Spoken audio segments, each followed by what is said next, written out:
Good day and welcome to my video.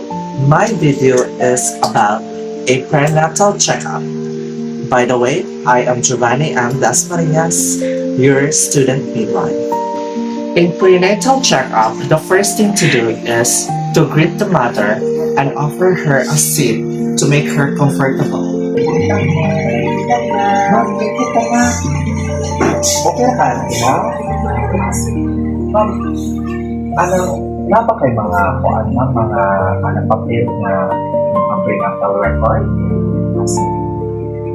The second you need to do is to get the book of the mother prescribed by DDOH record so that you will monitor the vital signs as well as the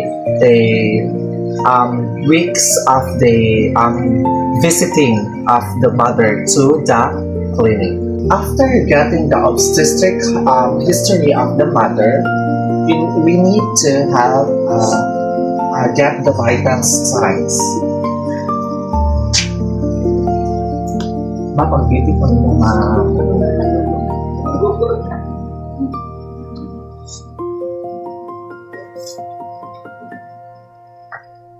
Mami, uy, patungan.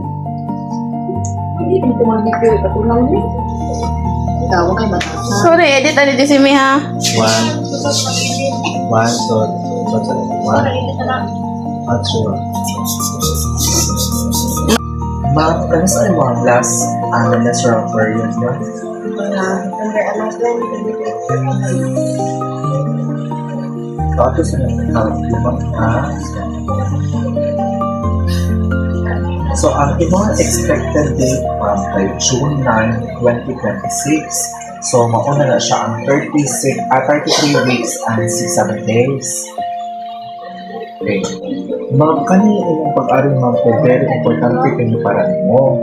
So, ay nga no, maato makakuan ang bata, masukod man nato ng sa adyan ang stability, at ma-monitor ang inyong anang kaugalingon. So, karon ma'am, magkuan ka, kay maato ka sa labor, kuan ka, at least ma-check na ko ang iyan, o ang sukod sa iyan, o pag-height sa inyong iyan, ha?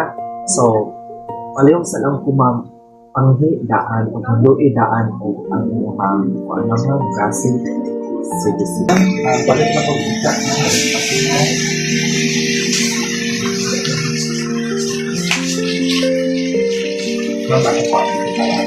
So, atong kageran ang inyong kuan ma'am para na ay privacy.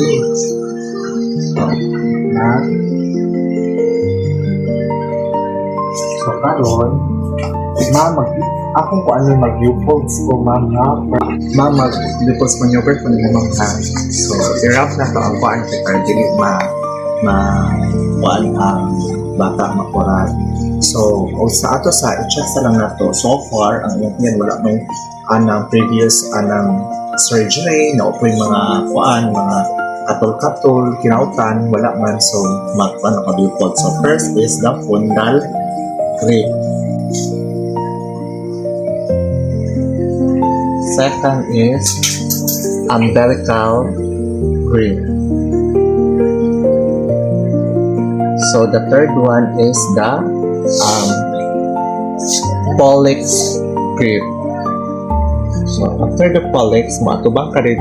Ato ka sa ikaupat mao ang ari ka sa ikaupat mao ang pelvic grip. So ari ka mo balintad grip. So ari ka mag-atubang sa patient. So, next is atong kuha ang iyang fundicide mao ang 28 cm. So, after getting the fundicide, atong examine ang iyahang tutoy. So, nang manapon na po examine iyang tutoy, so far wala naman sa problema.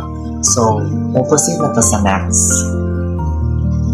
So, nakita na to nga walay problema ang iyang tutoy o ilabi na ang iyang tiil akong gitsa nga wala po yung mga varicose, wala ng hupong. So, ang pagbuntis sa atong patient is healthy resurgence siya.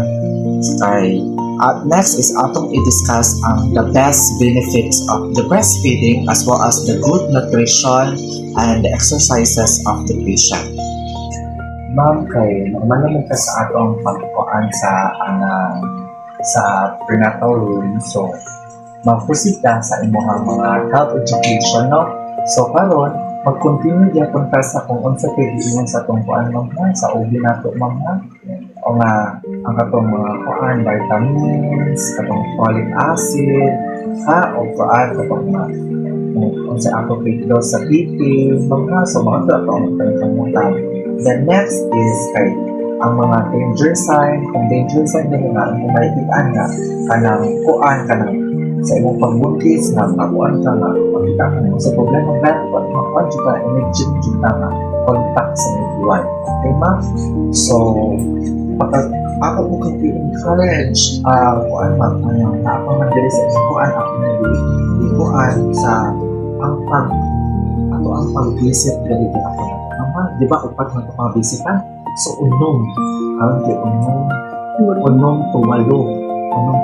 ka visitan diri sa kuan clinic o kuan ma'am, pwede na kang kuan malin sa laing facility na naaram ng record na isa kong book o pagkakuan ma'am, ang ato ang next is ang pagkuan sa pagkaon natin. Dapat healthy foods dyan like mga vegetables, prutas, madami, walking exercise, pero di ito kanang kuan, di ka magkakabok na ng makain. Hindi makain. Okay? Ang sunod is ang imong gawas pa din sa imong kinaon, mga nutritious food, ang imong personal hygiene ang pagdilo sa imong kanang tinataw, sa imong tutoy, hintuan dyan ang imong brush po dyan. Okay? So, pagkahuman anak ma'am kay ang akong kuan ma'am is kanang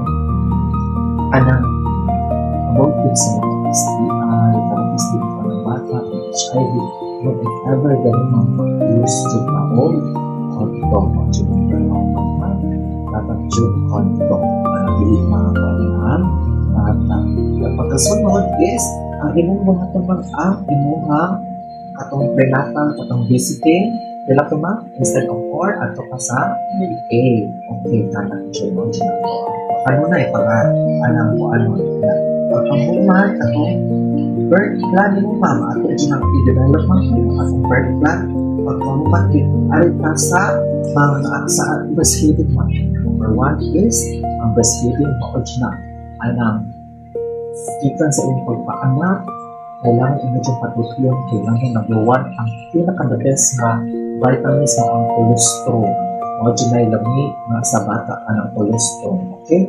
O labi ng mga importante nga kanang kuan dyan na ayaw lang sa buli dyan within 6 months okay na dyan tamang ayaw na dyan pagkuan kung lain pa nga tutunan pa mo sa buli ayaw okay na ta if ever na ka na magtrabaho na kapungon paano ka na ang take lang ka sa at least okay na dyan continue breastfeeding in 6 months yun mo importante sa tanan na pagkahuman ma'am alin na ta sa kuan ma'am ay breastfeeding sa colostrum sa baby so ang kuan po ang pagkuan sa imong nipple dapat buuan siya alin sa mga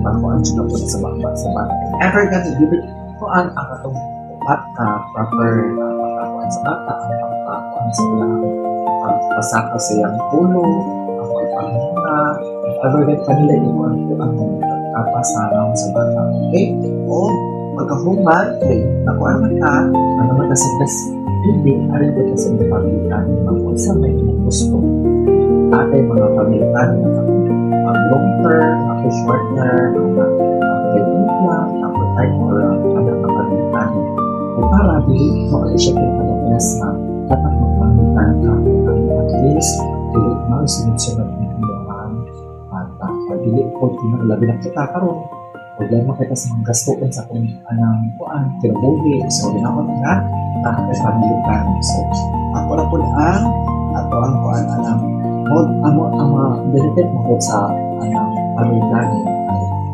kung ganahan kang mga magbuntis sa balik pwede lang ayaw natin mga long term, short term, or oral, or kanang inject or implant. Ha? So, pagka next is, atong suwat dire o kanus ata mo balik. Okay? Naara dire, kung sa magkaroon, April 29. So, April, pagka next is, May ka mo balik sa 29. So, ulit ko ba? Ang kita mo na. Salamat sa kayo. Mga